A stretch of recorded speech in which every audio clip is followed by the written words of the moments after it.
The Great Peace Hall on the planet Zephyr was full of voices. Aliens from many galaxies had come together to talk about peace. Some floated in the air, some walked on claws, and some glowed with energy. They were different, but they all believed in one thing: peace. Then, the doors opened. 5 humans walked in. They wore black suits. Their faces were calm, but their eyes were sharp. They didn't smile. They didn't bow. They just walked slowly to their seats. The room became silent. Even the bravest alien leaders felt a strange fear. One alien whispered, "Are those the humans?" Another replied, "I thought they were smaller." Screens lit up with information about Earth. Videos showed humans fighting giant beasts, surviving deadly space storms, and winning wars they shouldn't have lost. One clip showed a human standing in fire, still fighting. A cold wave passed through the hall. These creatures came in peace, but everything about them, how they moved, how they looked, and what they had done, was terrifying. No one spoke for a long time. One alien finally said, "If this is peace, what does their war look like?" And silence returned again. After the humans left the peace hall, fear remained in the air. Alien leaders returned to their ships, but they couldn't stop thinking about what they had seen. The images of Earth's history played over and over in their minds: wars, survival, destruction, and victory. On the planet Serene, a secret meeting took place. A group of powerful alien leaders gathered in the shadows. They didn't trust the humans. One of them, a tall creature with silver eyes, spoke first. "Humans say they want peace," he said, "but peace does not grow from fire." A young alien scientist named Velo joined the meeting. She had studied Earth for years. She placed a small device on the table. It showed human battles from ancient times to now, from swords to space lasers. They had always found a way to win. "Humans do not stop," Velo said. "They fight. Then they grow stronger. They lose. Then they return. What if peace is only their new weapon?" The room grew quiet. Another leader asked, "So, should we fear them?" Velo looked around and answered, "If humans are truly peaceful now, it means they have already defeated everything that once scared them." No one disagreed.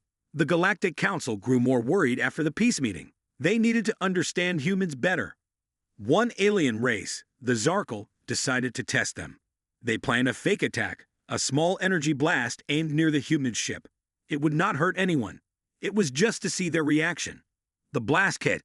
Alarms on the human ship screamed for only 1 second. Then, silence. The humans didn't panic. They didn't shout. They didn't ask questions. Instead, they moved fast, calm, cold, and ready. In less than 10 seconds, they had scanned the galaxy, tracked the source, and aimed their weapons. One human officer spoke through a calm voice. "Target locked. Awaiting orders." The Zarkal leader, watching from his ship, began to shake. This was only a test," he whispered. The human commander responded. "So was our silence." The Zarkal called off the attack immediately. No shot was fired, but fear had already spread. News of the humans' speed and power traveled quickly. It became clear: humans didn't need to shout to show strength. Their silence was louder than any threat. They didn't start wars, but they never lost them either. A few days after the test, a strange signal was picked up near the edge of the galaxy. It was old, hidden deep in space, and written in an Earth language. A curious alien group called the Threvians tracked it. When they decoded the signal, it sent chills through their bodies. "Do not open. Project Final Earth Defense. Warning. This is not a weapon. This is a last answer." But they didn't listen. They followed the signal to a dark, dead planet. Beneath the surface, they found a hidden human base, cold, quiet, and still active. Inside was a machine so massive, it touched the planet's core. Its walls were marked with Earth's flag and these words: "Built for silence. Used for endings." The Threvians tried to power it down, but it woke up. For a moment, the stars dimmed. Every spaceship in the area lost control. A voice came from the machine. "This weapon activates only if Earth falls. If you found this, ask yourself, why did we build it outside our own planet?" Panic spread fast across the galaxy. Now the alien races weren't just scared of what humans could do. They feared what humans had already prepared. The Galactic Peace Summit was no longer about peace. It had become a storm of fear, debates, and secret meetings. Some alien leaders wanted to strike Earth now. before it was too late. Others believed war with humans would be the galaxy's last mistake.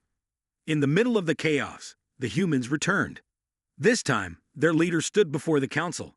She was calm, her voice steady. "We didn't come to scare anyone," she said. "We came to build something better.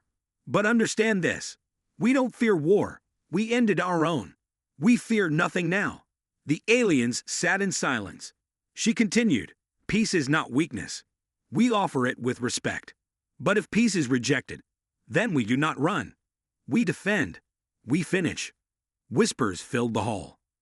One alien general stood and asked, "So, is Earth a friend or a threat?" The human leader looked at him and replied, "That depends on your choice." The council was silent. Everyone knew humanity didn't want war, but they were always ready for one. They didn't need to prove their power. It was already written across the stars. Now the galaxy had to decide, would they fear Earth or follow it?